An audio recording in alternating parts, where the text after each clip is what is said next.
नाही त्याला ते धरून बसवलं. हो ना. जय परमहंसा जीव देहातिरिक्त खुर्ची बरोबर नाही खुर्ची. जय हत भवदर्पा सच्चिदानंद रूपा जय सुरवयुक्ता ज्ञान विज्ञानवंता अजून वर काढून त्याला. जय हे असं तिरकत राहा, अँगल करा असं खाली होईल का? होतं ना ते असं. सर्वज्ञ श्री अजून खाली करा त्याला. चक्रधर स्वामी की जय. हां सोडून द्या बरं. बरोबर हीच वेळ आहे. एक मिनिट. राजमठामध्ये बरोबर आहे.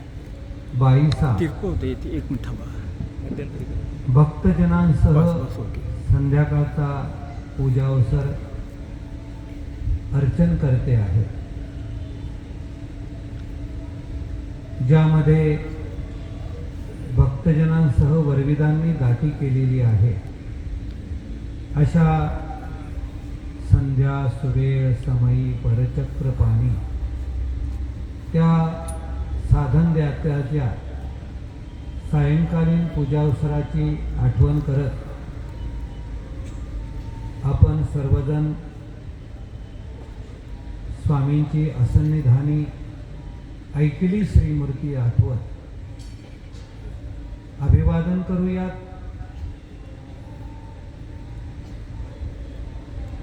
ज्या कवीश्वर कुलाचार्यांच्या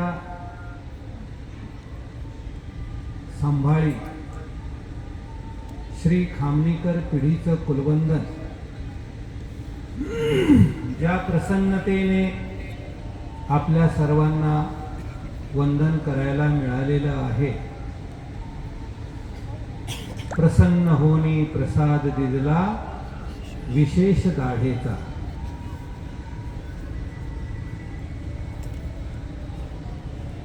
साधेनं इच्छा व्यक्त केली की सगळ्यांना राजमठात प्रसाद मिळाला. माझ्याकडे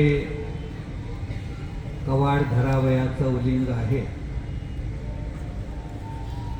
माझ्या वाट्याला नाही आला प्रसाद. आणि मग श्री प्रभू बाबा परमेश्वर हा क्रियादान मनोधर्मदान आहे आणि प्रसन्नतेने आपल्या श्रीमुखातील दाढ साधेला निमित्त करून तुम्हा आम्हासाठी केवळ साधन चरितत्वासाठी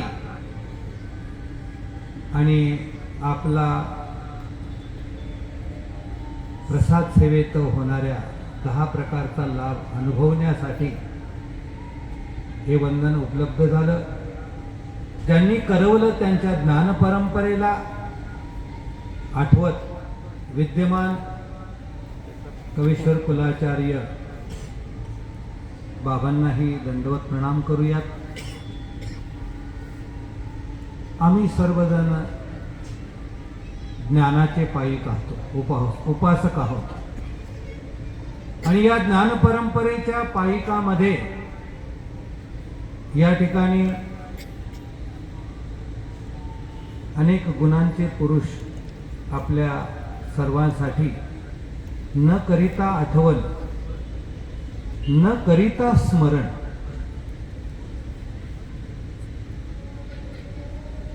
तरीही बहुते मिळती एकत्र हे थोरा भाग्याचं लक्षण आहे. ते आपल्या सर्वांना व्यासपीठावर दैवदत्त आपल्या सर्वांना दर्शनासाठी, भजनासाठी, पूजनासाठी, सन्निधानासह अर्चनासाठी उपस्थित झालेले आहेत. त्यामध्ये अग्रगण्य म्हणून आज आपल्यामध्ये कवीश्वर कुलाचार्य अमरावतीचे श्री कारंजेकर बाबा यांनाही आपण साष्टांग दंडवत प्रणाम करूयात. मानवा पंथामध्ये व्यक्तीपेक्षाही तत्वमूल्य आणि अन्वय परंपरा याला जास्त प्राधान्य आहे. आणि म्हणून आपल्या सर्वांना ज्ञात आहे की मुंबईकरांवर, ब्रह्मविद्या परिवारावर ज्या बाबांचं आप्तृत्व, सुहृदत्व, हितक्षत्व ते आठवत आपण त्यांच्या सर्व परंपरेला आठवत दंडवत प्रणाम करूयात। आजच्या या सायंकालीन धर्मवार्तेमध्ये ज्यांचा शब्द,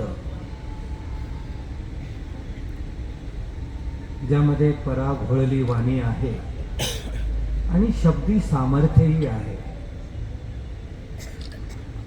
ज्या कवीश्वर व्यासांच्या ज्ञान परंपरेमध्ये आचार्य म्हणतात की जेव्हा केव्हा हे बोलत कवीश्वर व्यास तेव्हा माझेही अंतःकरण चंद्रमय होत असे।